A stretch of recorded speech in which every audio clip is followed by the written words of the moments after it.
الحمد لله الحمد لله رب العالمين، والصلاة والسلام على أشرف الأنبياء والمرسلين، نبينا محمد وعلى آله وصحبه أجمعين. اللهم علمنا ما ينفعنا وانفعنا بما علمتنا وزدنا علما. اللهم فقهنا في الدين وعلمنا التأويل. وبعد، فالسلام عليكم ورحمة الله وبركاته. Inch'Allah Ta'ala, avant de débuter notre nouveau livre, Aqidatu Ahli Sunnati wal Jama'a, le Cheikh l'Imam Mohammed ibn Salih al-Uthaymin, rahimahullah ta'ala, j'aimerais faire un petit rappel comme il est coutume. يقول الله تبارك وتعالى في القرآن وقل رب زدني علما. Et Allah Jalla wa ala, donc, il dit dans le Coran, en s'adressant au prophète Mohammed alayhi salatu wassalam, et dit: ô mon Seigneur, rajoute-moi de la science. فالله سبحانه وتعالى أمر نبيه عليه الصلاة والسلام بطلب الازدياد من العلم، بطلب الزيادة من العلم، فقال له: وقل رب زدني علما. والله جل وعلا لم يأمر نبيه عليه الصلاة والسلام بطلب ذلك لغير العلم، فلم يقل لم يقل له وقل رب زدني عبادة، زدني حرصا على كذا وكذا، بل قال وقل رب زدني علما. Et Allah subhanahu wa ta'ala n'a pas ordonné au prophète alayhi salatu wassalam de demander à ce qu'il reçoive ou bien à ce qu'il ait plus d'une chose, si ce n'est en ce qui concerne la science. Allah Jalla wa ala n'a pas dit au prophète alayhi salatu wassalam et dit: rajoute-moi de l'adoration, rajoute-moi des prières, rajoute-moi, etc. Non, le prophète sallallahu alayhi wa sallam a reçu l'ordre d'Allah Jalla wa ala de demander la science, d'avoir plus de science. Ce qui nous montre l'importance de celle-ci et ce qui nous montre à quel point il est important de demander à Allah Jalla wa ala cette science-là. Et comme il dit le prophète sallallahu alayhi wa sallam, innamal ilmu bitta'allum. Et certes, la science vient avec l'apprentissage. Donc, on demande à Allah subhanahu wa ta'ala de nous rajouter de la science. Mais ceci implique des choses.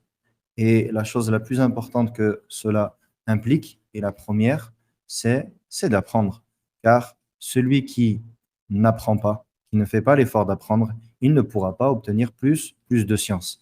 Et il sera donc privé de ce grand bienfait. Et donc, nous avons également, dans ce sens-là, parmi les invocations que le prophète alayhi salatu wassalam a fait, nous avons celle qu'il a fait pour le fils de son oncle, donc son cousin, qui est Ibn Abbas radiyallahu anhu.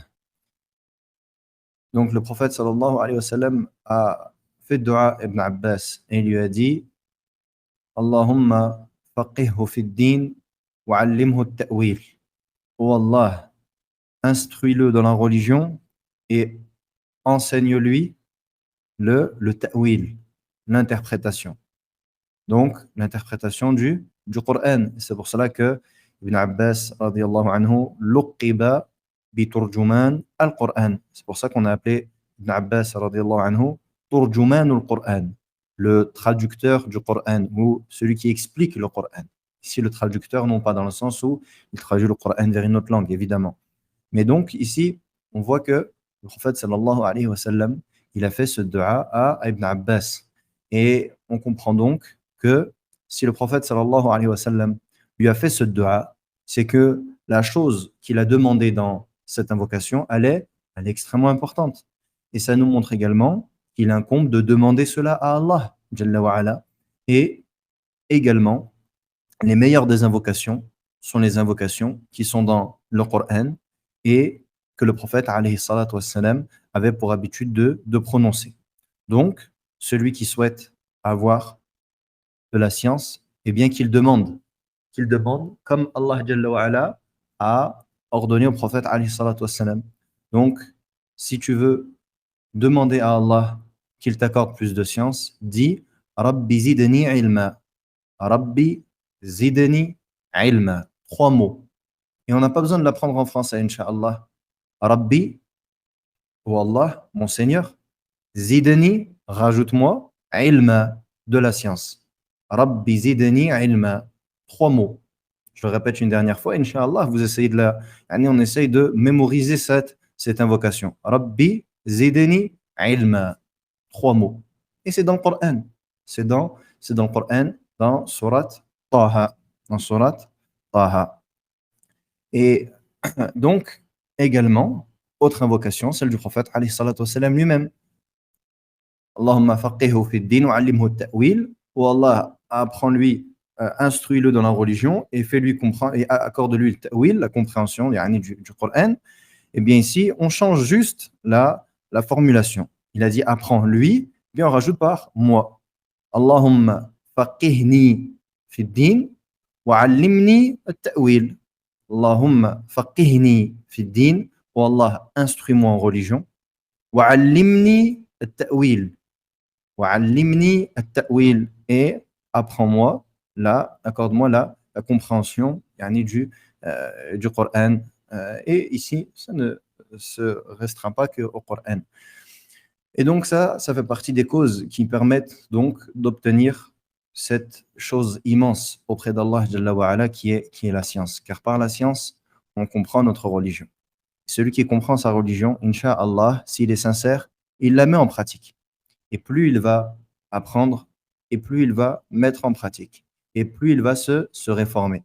Il va réformer sa croyance, il va réformer ses adorations, et il va réformer son comportement. Et il sera alors béni. Comme il dit à Isa alayhi salam dans Surat Maryam, وَجَعَلَنِي مُبَارَكًا أَيْنَمَا كُنْتُ.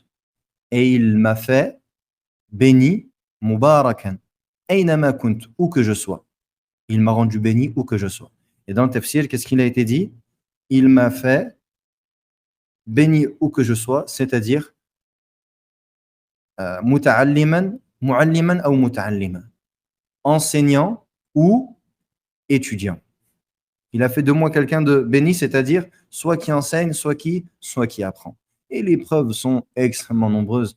Et on essaye toujours de se rappeler l'importance de cela avant de commencer les cours, parce que le musulman, il a besoin de rappel. Le musulman, il a besoin de rappel. Il rappelle, car le rappel profite aux croyants. Comme Allah subhanahu wa ta'ala nous dit dans le Coran, surat Al-Dhariyat. Ceci étant dit, le livre qui a été choisi, c'est un épître court de Cheikh Mohammed ibn Salih al-Uthaymin, rahimahullah, qui s'appelle Aqidatu Ahli Sunnati wal Jama'a, la croyance des gens de la Sunnah et du groupe. Et donc ici, pourquoi est-ce que j'ai choisi cette risala? Pourquoi est-ce que j'ai choisi cette risala? Premièrement, pour son sujet, car le sujet qui est traité ici, c'est la croyance. C'est la croyance. Et la croyance est la chose la plus importante que doit réformer le croyant, le musulman. Et c'est la première chose qu'il doit apprendre. Parce que la croyance, c'est ce qui va te faire rentrer au paradis. La croyance, la foi, c'est ce qui va te faire rentrer au paradis. Car celui qui accomplit des œuvres, mais qui n'a pas de foi, qui n'a pas de croyance, qu'est-ce qu'il est en vérité? Il n'est pas musulman, il n'est pas croyant. Et donc, il ne peut pas rentrer au paradis. Alors que celui qui a, à minima, une croyance saine et qui meurt en ayant de très nombreux péchés et en ayant très peu de bonnes œuvres, eh bien Allah Jalla wa Ala, il a promis le paradis à celui qui meurt sur La ilaha illallah. Et donc, également, parmi ce qui nous montre l'importance de l'aqida, c'est que c'est la première chose qu'Allah Jalla wa Ala a révélé au prophète alayhi salatu wassalam. Et pendant la période mécoise, eh bien, le prophète sallallahu alayhi wa sallam appelait les gens à cette croyance. La première des choses qui concernent cette croyance, c'est la croyance en Allah. Et donc, nous avons dans le Coran l'ordre d'Allah Jalla wa Ala vers le prophète sallallahu alayhi wa sallam d'appeler les gens au tawhid. Ya ayyuhal muddathir, qum fa'anzir, wa rabbaka, qum fa'anzir, wa rabbaka fakabbir, wa thiyabaka fatahhir, wa rujza fahjur. Allah Jalla wa Ala, il dit au prophète Mohammed alayhi salatu wa salam, ô al-muddathir, l'enveloppé. Fa'anzir. Cette surah, c'est la première surah qui a été révélée, dans laquelle, ou bien plutôt dans laquelle il y a l'ordre de transmettre, première surah dans laquelle il y a l'ordre de transmettre la religion. Et Allah Jalla wa Ala, il dit donc ô al-muddathir, c'est-à-dire ô Muhammad sallallahu alayhi wa sallam, lève-toi et avertis. Fa'anzir. Wa rabbaka fakabbir. Fais-le, proclame la grandeur de ton Seigneur.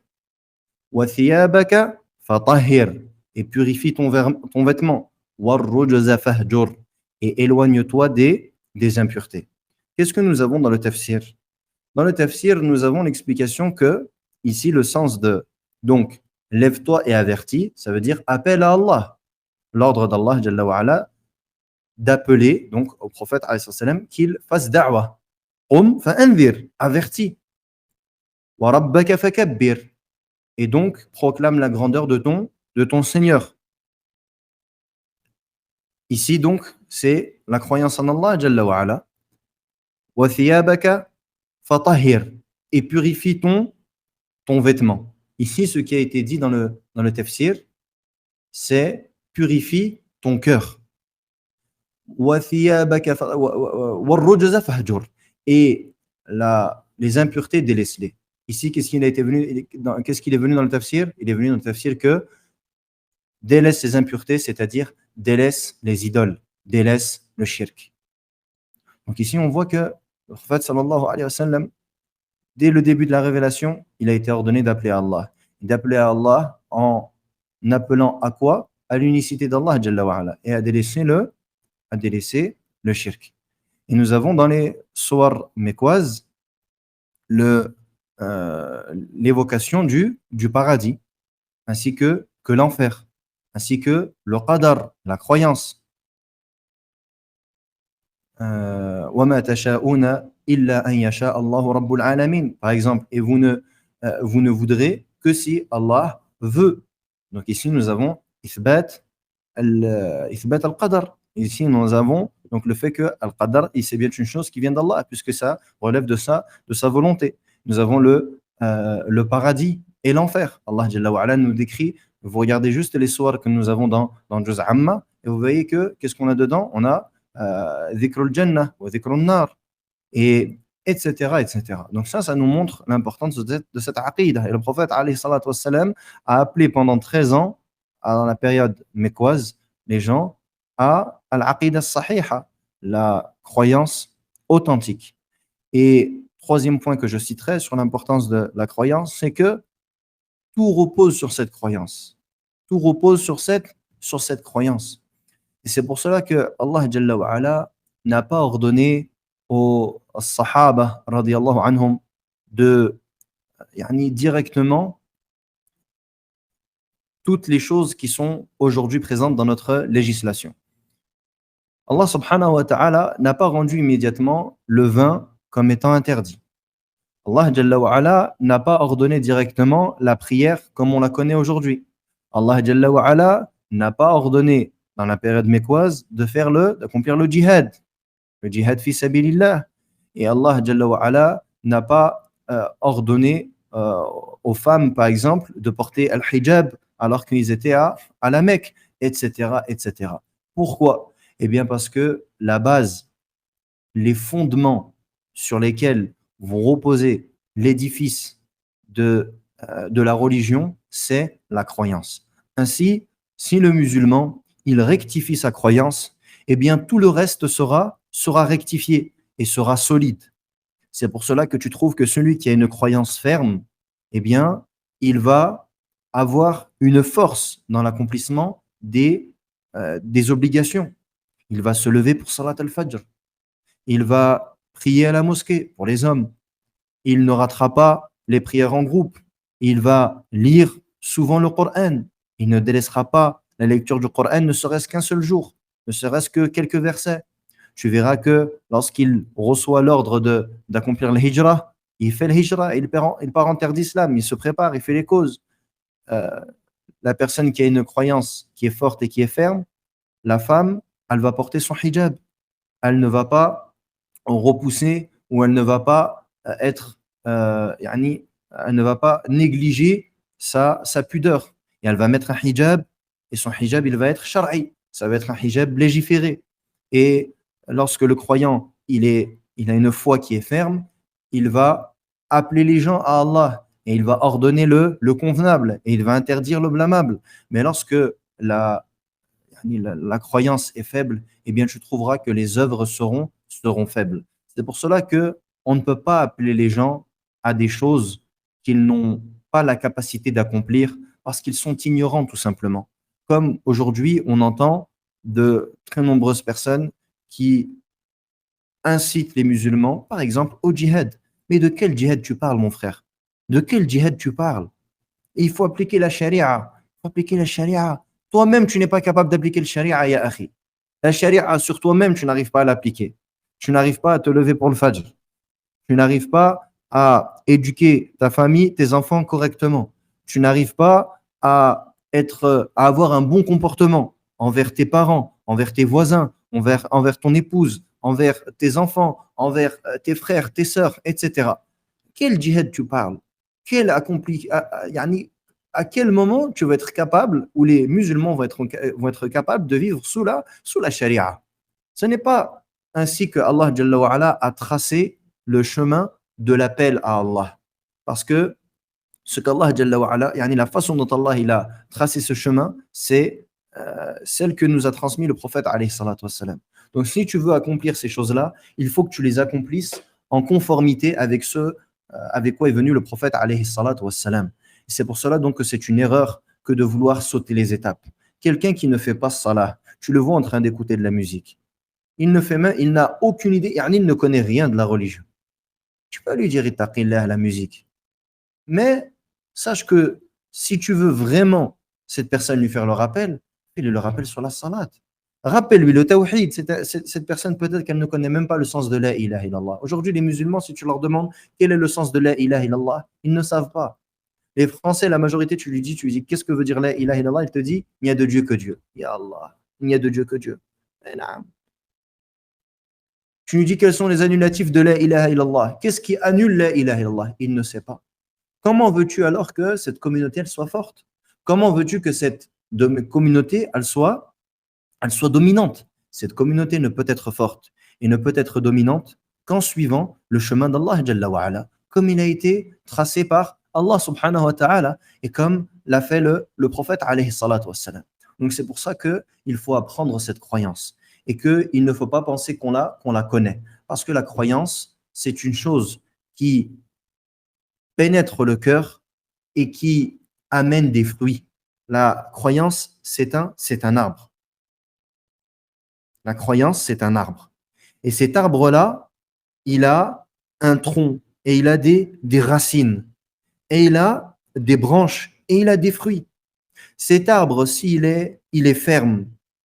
Si cet arbre, il est ferme. Et si cet arbre, donc, il est fort, eh bien, tu trouveras qu'il aura de très nombreux fruits et qu'il ne va pas s'effondrer au moindre vent.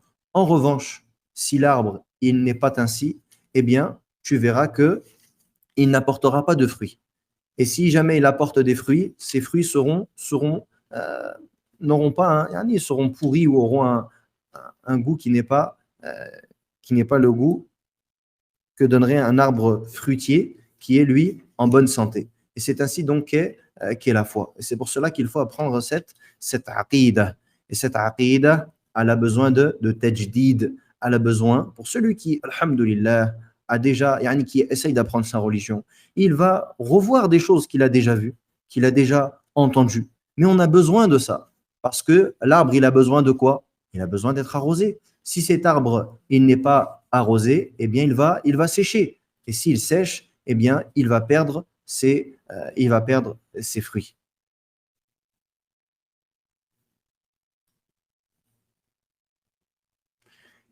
Et pourquoi donc ce autre point suivant, ou plutôt نعم je cite الآية قال الله تعالى ألم تر كيف ضرب الله مثلا كلمة طيبة كشجرة طيبة أصلها ثابت وفرعها في السماء. Donc la preuve de ce que je viens de vous dire par rapport à l'arbre, Allah Ta'ala il dit dans Surat Ibrahim, comme il vient en traduction, ne vois-tu pas comment Allah a donné en parabole l'exemple d'une bonne parole qui est semblable à un bon arbre dont la racine est ancrée et les branches sont au ciel.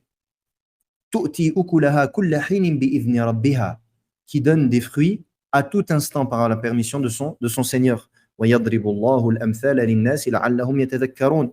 Et Allah donne des exemples aux gens afin qu'ils se rappellent. Donc ici, l'exemple de cet arbre, c'est l'arbre de la foi. Donc, la bonne parole, c'est La ilaha illallah. Elle est semblable à un bon arbre qui est ancré et qui a ses branches au ciel et qui donne des fruits à tout instant par la permission de son Seigneur. Et ensuite, Allah Ta'ala nous dit وَمَثَلُ كَلِمَةٍ خَبِيثَةٍ كَشَجَرَةٍ خَبِيثَةٍ. Et l'exemple d'une mauvaise parole, c'est-à-dire l'exemple de la mécréance, est semblable à un mauvais arbre. اجتثت من فوق الأرض ما لها من قرار. Un arbre qui est déterré et qui n'a pas de fondement. يثبت الله الذين آمنوا بالقول الثابت في الحياة الدنيا وفي الآخرة. Allah raffermit ceux qui ont cru par la parole raffermissante dans cette dunya, dans l'akhirah. C'est quoi le qawl al-thabit? Qu'est-ce que le qawl al-thabit, la parole raffermissante dans cette ayah? Quel est ce qui est voulu par la parole raffermissante? Al-qawl al-thabit.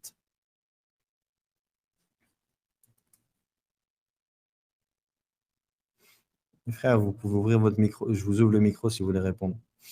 Qu'est-ce que le qawl al-thabit ici?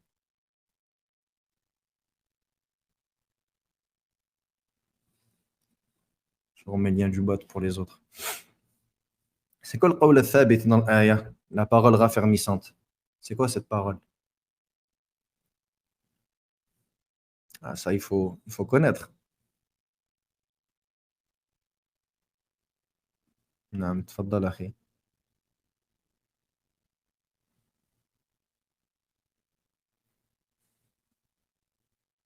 تفضل أخي. Soirée bas.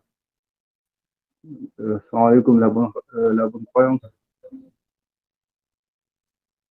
J'ai pas entendu أخي. Salam alaikum, je disais la bonne croyance. La bonne croyance? Pas vraiment. كلمة التوحيد. نعم. Quelqu'un nous a répondu كلمة التوحيد, la parole du tawhid. Et du coup, c'est quoi كلمة التوحيد? C'est quoi la parole du tawhid? Ça, c'est un synonyme. C'est quoi كلمة التوحيد?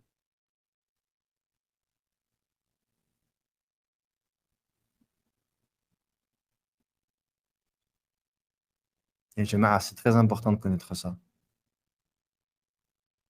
كلمة التوحيد, c'est La ilaha illallah. Donc ici, ce qui est نعم أحسنتم. Ici dans l'ayah, يثبت الله الذين آمنوا بالقول الثابت. Allah raffermit ceux qui ont cru par la parole raffermissante, c'est-à-dire La ilaha illallah. Al-Muhim. Dernier point, pourquoi est-ce que j'ai choisi ce livre? Parce que l'auteur de ce livre également, deuxième raison, c'est que l'auteur de ce livre n'est autre que Cheikh Mohammed ibn Salih al-Uthaymin, rahimahullah ta'ala, le savantissime. Ce alim, wallahi, il fait partie des. Allah Jalla wa ala, à cette époque, il a donné à ce savant ce qu'il a donné à peu d'autres personnes, wallah. Et véritablement, c'est un imam. Imam fil din. Wallahi, c'est un imam, au vrai sens du terme. Et il a une science à qui Allah, il a reçu une science venant d'Allah subhanahu wa ta'ala que peu ont reçu à cette époque. Et il fait partie des contemporains qui, lorsque tu les lis, tu trouves véritablement un bénéfice et tu trouves véritablement une, une plus-value à lire ces livres.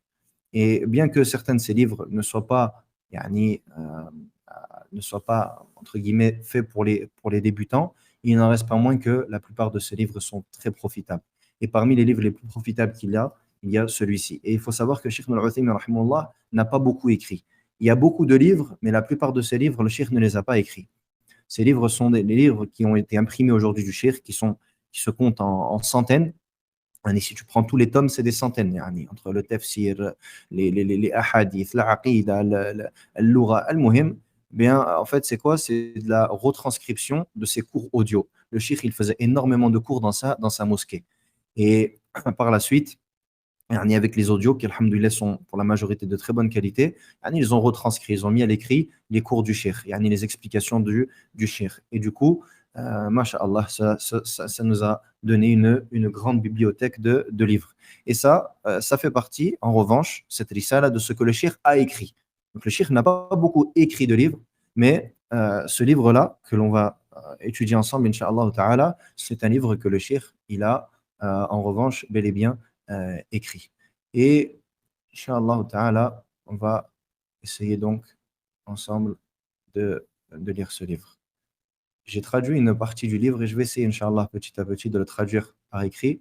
Et comme ça, bi'idhnillahi ta'ala, vous pourrez en profiter, Inch'Allah Ta'ala, en écrit plus tard. Et je vais essayer de partager mon écran. Si vous pouvez juste me confirmer que vous voyez bien, Inch'Allah, et ça vous permettra de suivre avec moi. Parce que j'ai remarqué que beaucoup de personnes, Annie, malheureusement, ils ne comprennent pas, ils ont du mal à se situer lorsque fait l'explication des livres. Et ça, je pense que c'est parce que beaucoup de personnes ignorent la manière dont yani, les savants, ils expliquent ou ils enseignent. Et donc, la méthode, c'est qu'il y ait un livre de base et qu'ensuite ce livre il est commenté. Et le cheikh, rahimahullah, il a une explication de son propre livre. Le cheikh, il a expliqué son propre livre. Et souvent, le cheikh, il fait ça. Yani, il écrit un livre. Si jamais il écrit un livre, il l'explique. Comme il l'a fait également pour Al-Usul min ilm al-Usul, etc. Et donc ici, vous aurez uniquement le livre sans explication. Inch'Allah ta'ala, je commenterai ce qui a besoin d'être commenté. Premièrement, donc, l'introduction. يقول بسم الله الرحمن الرحيم الحمد لله رب العالمين والعاقبة للمتقين ولا عدوان إلا على الظالمين. La louange est Allah, Seigneur des univers. La bonne fin appartient à ceux qui le craignent et point d'adversité, si ce n'est envers les injustes. Et j'espère que vous voyez bien. Comme ça, je pense que vous voyez bien.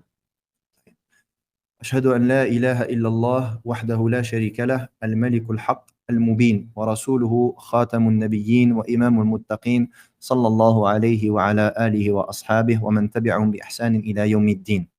Il dit: j'atteste qu'il n'y a de divinité digne d'être adorée qu'Allah, seul sans associé, le roi, la vérité, le clair.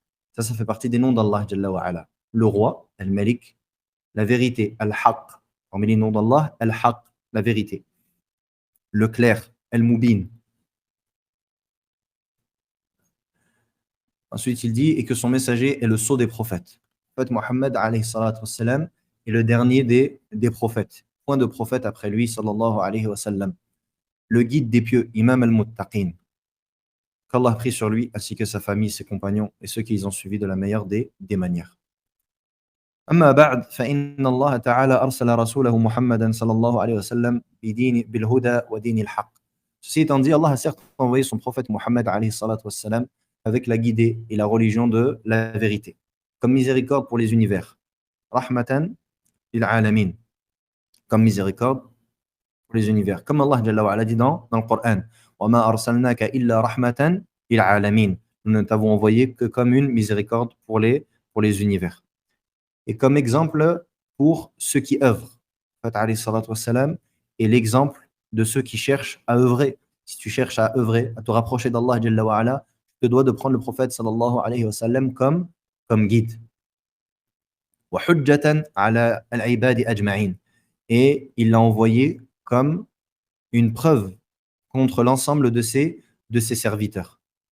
Allah Jalla wa Ala a envoyé le prophète alayhi salam comme preuve. C'est-à-dire que après sa venue, les humains n'ont plus de preuves pour dire nous n'avons pas reçu de rappel ou nous ignorions, nous ne savions pas. Non, ici, il n'y a plus d'excuses possibles. Allah Jalla wa Ala a envoyé le prophète sallallahu alayhi wa sallam comme preuve contre l'ensemble de ses serviteurs. En vérité contre eux ou pour eux. بين به وبما أنزل عليه من الكتاب والحكمة. Il a certes clarifié par lui, il a clarifié par lui. Et il a clarifié par ce qu'il a envoyé avec lui. Je me relis en même temps. Et par ce qu'il a envoyé avec lui. Le livre et la sagesse. Qu'est-ce que la sagesse? Al-hikmah. Ici, on a la sagesse. Qu'est-ce que ça veut dire ici, la sagesse, dans ce contexte? C'est quoi le sens de la sagesse? La sunnah, na'am. Allah Jalla wa Ala, dans le Coran, lorsqu'il dit al-hikmah, et qu'il l'attribue au prophète, il parle de la sunnah. Il parle de la sunnah.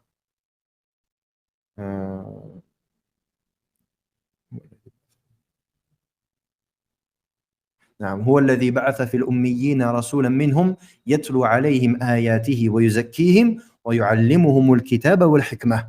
Il est celui qui a envoyé chez les ummiyin, donc ceux qui ne lisent pas et n'écrivent pas, رسولا منهم, un messager venant d'eux, يعلمهم الكتاب والحكمة ويزكيهم, qui leur apprend le livre, le Coran, et al-hikmah. Hikmah, la sagesse. Et qu'il les purifie. Dans Surat al-Jumu'ah, comme Allah Jalla wa Ala dit dans Surat al-Jumu'ah. Donc, al-Hikmah, la sagesse, c'est la sunnah.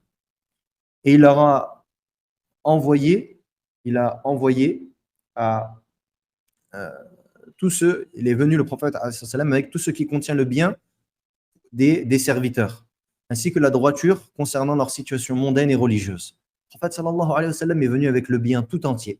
Ce qui est bon pour nous concernant notre vie d'ici-bas et concernant notre religion et notre au-delà. Et il est venu donc avec ce qui rectifie notre situation mondaine et religieuse et la croyance authentique et les œuvres pieuses, ainsi que les bons comportements et les hautes moralités. Donc le prophète sallallahu alayhi wa sallam, il est venu avec la croyance authentique. Et ça, c'est donc ce que l'on va étudier, Inch'Allah Ta'ala. Les œuvres pieuses, parce que la croyance authentique, elle implique les œuvres pieuses, ainsi que les bons comportements et les hautes moralités. Et le bon comportement, le prophète sallam, il dit j'ai certes été envoyé afin de parachever les bons comportements. Donc ici, celui qui veut al-islah, qui veut la réforme, on veut réformer. Et ça, c'est ce que prétendent toutes les sectes. Les Ikhwan, frères musulmans, ils prétendent réformer. Soufiyya, les soufis, ils prétendent réformer. Les Ash'ira, tout ce que tu veux. Les Tablir, toutes les sectes que tu peux, que tu connais, elles vont venir avec la prétention de réformer et de rectifier les choses. Sauf que leur réforme, elle n'est pas basée sur les fondements de Ahl-Sunnah wal Jama'a. Les fondements de la réforme chez Ahl-Sunnah wal Jama'a, ils sont de deux. 1, la réforme de la croyance.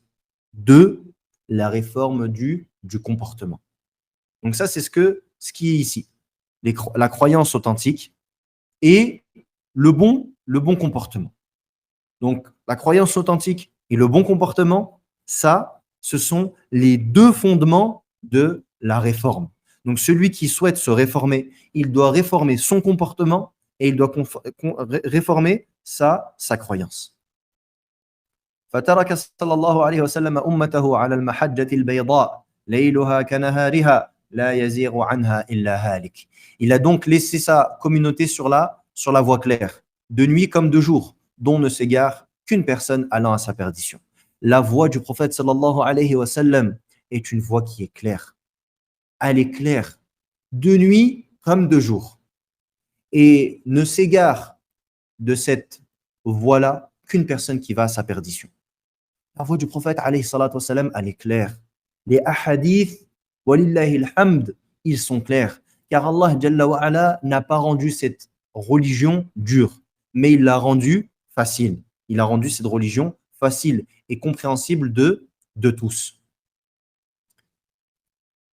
فسار على ذلك أمته الذين استجابوا لله ورسوله صلى الله عليه وسلم وهم خيرة الخلق من الصحابة والتابعين والذين اتبعوهم بإحسان.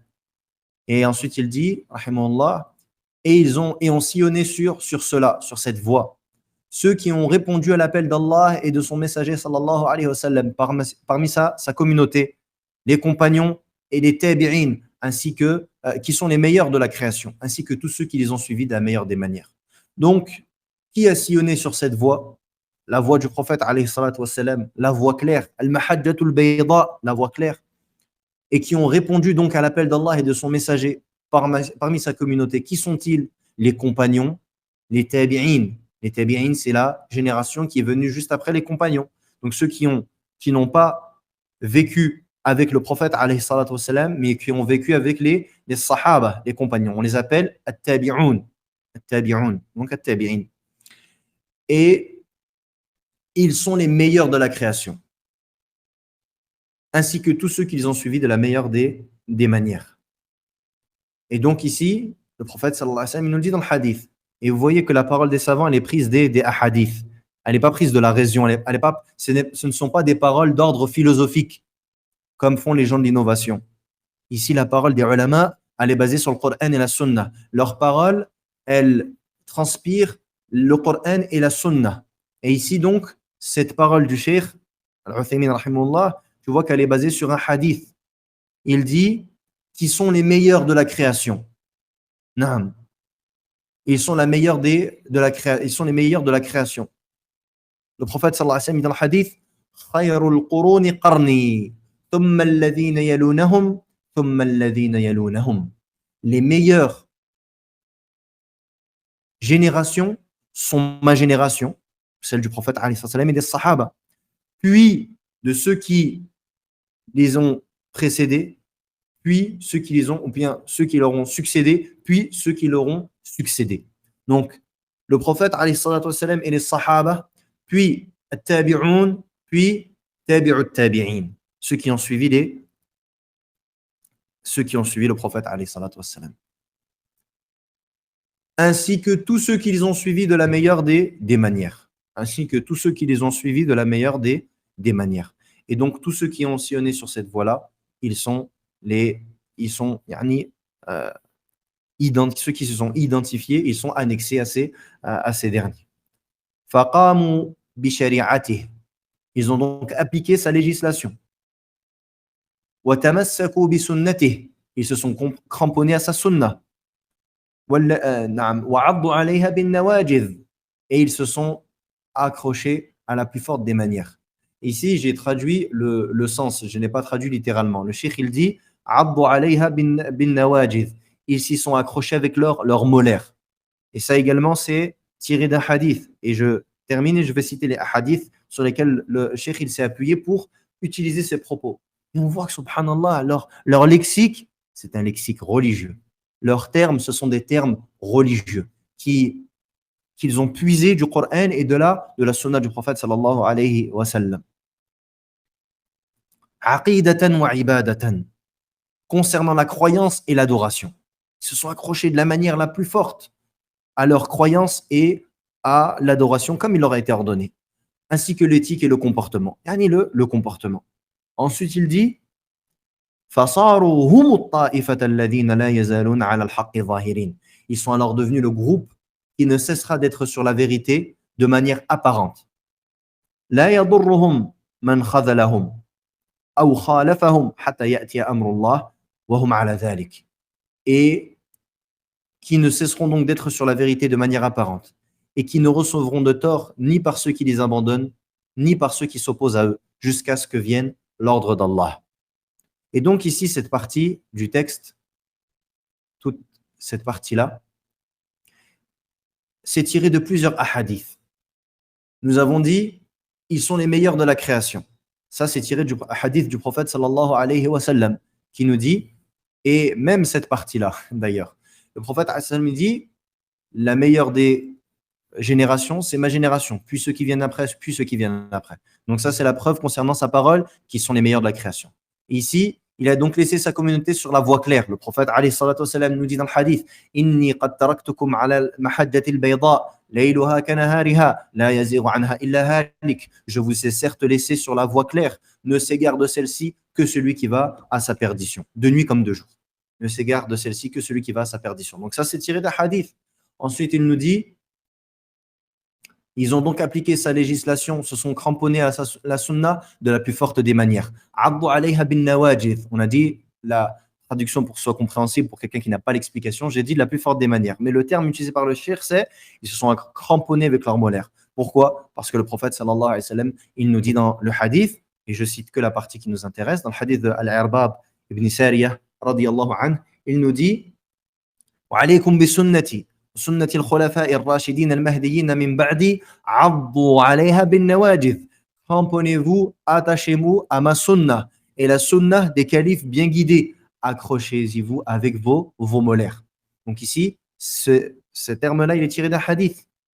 Ensuite, qui sont alors devenus le groupe qui ne cessera d'être sur la vérité de manière apparente, qui ne recevront de tort ni par ceux qui les abandonnent, ni par ceux qui s'opposent à eux, jusqu'à ce que vienne l'ordre d'Allah. Eh bien, ça, c'est le hadith de At-Ta'ifa, le hadith du groupe sauvé. Le prophète sallallahu alayhi wa sallam nous dit dans le hadith وَلَا تَزَالُ طَائِفَةٌ مِّنْ أُمَّتِي عَلَى الْحَقِّ ظَاهِرِينَ لَا يَضُرُّهُم مَّنْ خَذَلَهُم وَلَا مَنْ خَالَفَهُم حَتَّى يَأْتِيَ أَمْرُ اللَّهِ. Le prophète sallallahu alayhi wa sallam dit dans le hadith, il ne cessera d'y avoir un groupe de ma communauté qui seront sur la vérité de manière apparente et qui ne recevront de tort ni ceux qui les abandonnent, ni ceux qui s'opposent à eux, jusqu'à ce que vienne l'ordre d'Allah, alors qu'ils sont ainsi. Donc on voit ici que la parole du cheikh, elle repose sur des hadiths. Ensuite, il dit وَنَحْنُ وَلِلَّهِ الْحَمْدِ عَلَى آثَارِهِمْ سَائِرُونَ. Et nous, et les louanges reviennent à Allah, nous sillonnons sur leurs traces. وَبِسِيرَتِهِمْ الْمُؤَيَّدَةِ بِالْكِتَابِ وَالسُّنَّةِ مُهْتَدُونَ. Et nous sommes guidés par leur biographie, bien par ce sur quoi ils étaient, empruntés du livre et de la sunna. Pourquoi est-ce qu'on les suit? On ne les suit uniquement parce qu'ils ont suivi le Coran et la sunna. نقول ذلك تحدثا بنعمة الله تعالى. Il dit, et nous disons ceci afin d'évoquer les bienfaits d'Allah. وبيانا لما يجب أن يكون عليه كل مؤمن. Et pour clarifier ce sur quoi il incombe à tout croyant d'être. Et là encore une fois, la parole du cheikh, elle est tirée du Coran et de la sunna. Ici, il dit, et nous, les louanges reviennent à Allah. Qu'est-ce qu'Allah tabaraka wa ta'ala dit dans le Coran? وَإِذْ تَأَذَّنَ رَبُّكُمْ لَإِنْ شَكَرْتُمْ لَأَزِيدَنَّكُمْ. Et lorsque ton Seigneur a proclamé, si vous êtes reconnaissant, je vous rajouterai. Donc ici, subhanallah, il y a le fait que on loue Allah Jalla wa Ala.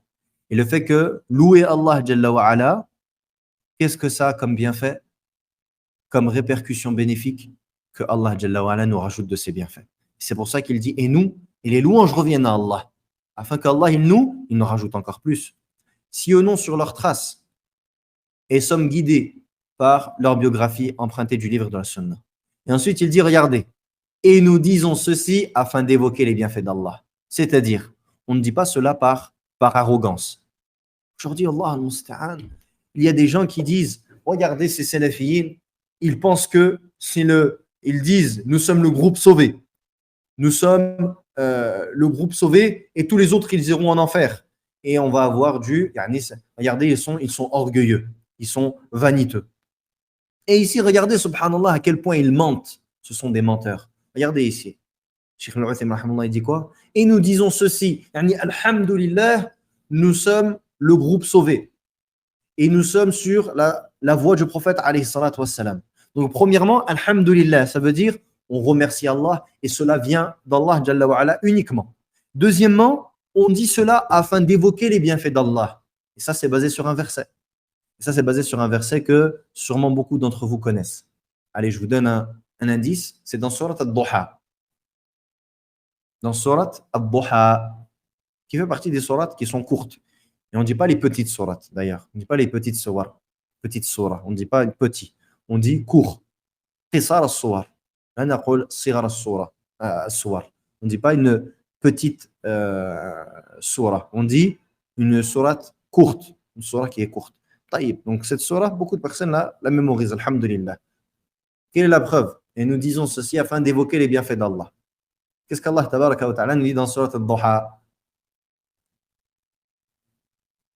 Ah.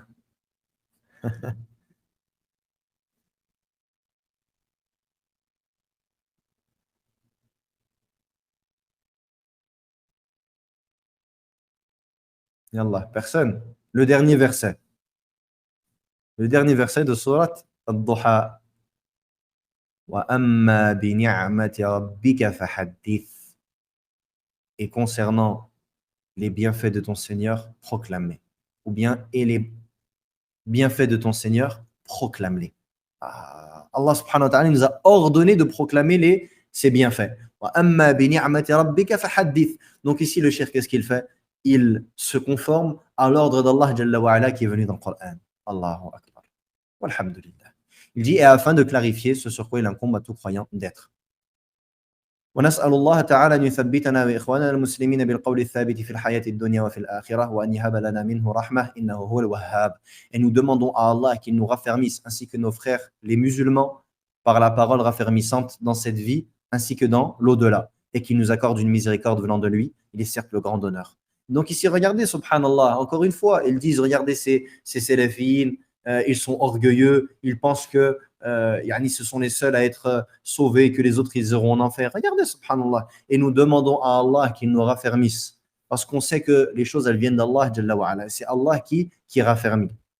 Et il dit par la parole raffermissante. Ce qu'on a dit tout à l'heure, c'est quoi la parole raffermissante? Le ilm, c'est une chaîne.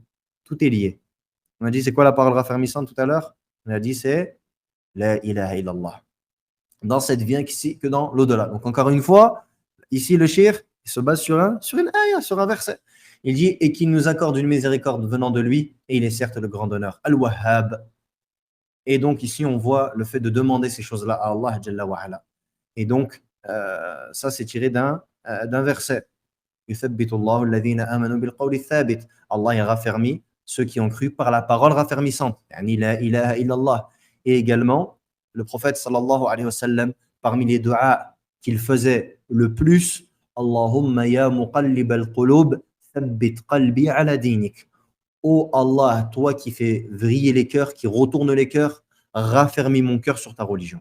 Et ça fait partie, comme le dit Wallahu alam Anas, si je ne me trompe pas, radiyallahu anhu, ça fait partie des ad'iyah que le prophète sallallahu alayhi wa sallam il faisait le plus. Allahumma ya muqallib al-qulub, thabbit qalbi ala dinik. Ô toi qui retourne les cœurs, raffermis mon cœur sur ta religion. Donc ici, encore une fois, on voit que le cheikh, il se conforme. Il se conforme à quoi? À la sunna du prophète sallallahu alayhi wa sallam et la suit. Et donc c'est pour ça que toi, ô musulman, ô musulmane, tu dois apprendre ce genre de dua.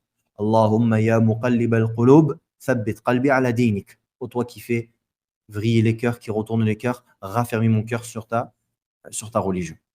Et il dit ensuite pour terminer ولأهمية هذا الموضوع وتفرق أهواء الخلق فيه أحببت أن أكتب على سبيل الاختصار عقيدتنا. Au vu de la grande importance du sujet et de la divergence des gens le concernant, j'ai souhaité écrire de manière succincte notre croyance. La croyance des gens de la Sunnah et du groupe qui est la croyance en Allah, aux anges, aux livres, aux messagers, au jour du jugement et au destin qu'il soit bon ou mauvais, en demandant à Allah qu'il rende ceci sincère pour lui, agréé par lui et profitable à ses serviteurs. Et donc ça, c'est là l'introduction et la fin de l'introduction du livre du Cheikh, Hafidhahullahu Ta'ala. Et donc ici, il te dit que, au vu de l'importance du sujet, il a souhaité écrire ce livre de manière succincte. C'est un livre qui est succinct, qui est court et qui contient quoi? La croyance des gens de la Sunnah et du groupe, qui repose sur quoi? Encore une fois, on n'invente rien du tout. Les choses, on ne les amène pas de notre raison. On ne philosophe pas. On se base sur les hadiths. Le hadith Jibril, lorsque Jibril alayhi salam, il a dit au prophète alayhi salam sur la forme humaine, quelle est la foi? Akhbirni anil iman. Informe-moi à propos de la foi. Il lui dit, la foi, c'est que tu crois en Allah, aux anges, aux livres, aux messagers, au jour du jugement et aux destins qui sont bons ou mauvais. Donc, lorsque l'on parle de croyance, al-aqidah, lorsque l'on dit, on étudie l'aqidah, il faut apprendre l'aqidah. C'est quoi l'aqidah? C'est ces 6 choses, ni plus ni moins. C'est ça l'aqidah. C'est tout ce qui découle de la croyance en Allah, la croyance aux anges, aux livres, aux messagers, au jour du jugement et le destin qui sont bons ou mauvais. C'est ça la croyance. Et c'est basé sur le hadith. Et c'est basé sur des ayats. C'est basé sur des ayats. Et ça, on en reparlera au prochain cours, Inch'Allah Ta'ala, parce que je ne veux pas que le cours qu'il soit trop long. Ça fait déjà 50 minutes et on a dit que les cours ils doivent rester, Inch'Allah Ta'ala, dans cette tranche. Juste avant de terminer, une personne m'a posé la question en me disant c'est-à-dire que personne n'a peur du mal que pourraient faire ses croyants. Je n'ai pas compris. Non, le hadith dont on parle, il ne cessera d'y avoir un groupe de ma communauté qui seront apparents sur la vérité. Ils ne leur causeront de tort ceux qui s'opposent à eux, ainsi que ni ceux qui les délaissent. C'est-à-dire que ce groupe, le groupe sauvé, le groupe qui est sur la vérité, le groupe qui s'accroche à la religion d'Allah, eh bien tous ceux qui s'opposent à eux, comme les innovateurs aujourd'hui, quand ils nous traitent de wahhabites, quand ils nous traitent de jamia, quand ils nous traitent de ci ou de cela, ils nous donnent des sobriquets, des madakhila, etc., etc. Vous êtes des durs, vous êtes comme ceci, vous êtes comme cela. Eh bien, tout ce tort, en vérité, il ne nous atteint pas. Il n'atteint pas les gens de la vérité. Et ceux qui abandonnent les gens de la vérité, qui ne sont pas avec eux, qui les abandonnent, eh bien, cela ne leur causera pas de tort. C'est ça le sens du hadith. Le document, Inch'Allah Ta'ala, plus tard. Ici, c'est quelque chose que j'ai fait. Le travail, il n'est pas terminé, le travail de traduction. Et c'est juste pour que vous puissiez suivre avec moi le cours. Inch'Allah Ta'ala, quand j'aurai terminé la traduction et qu'elle aura été également vérifiée par d'autres traducteurs, d'autres frères de confiance, Inch'Allah Ta'ala, je vous partagerai ça. Et est-ce que vous avez des questions? Si vous n'avez pas de questions, on s'arrête là, Inch'Allah Ta'ala.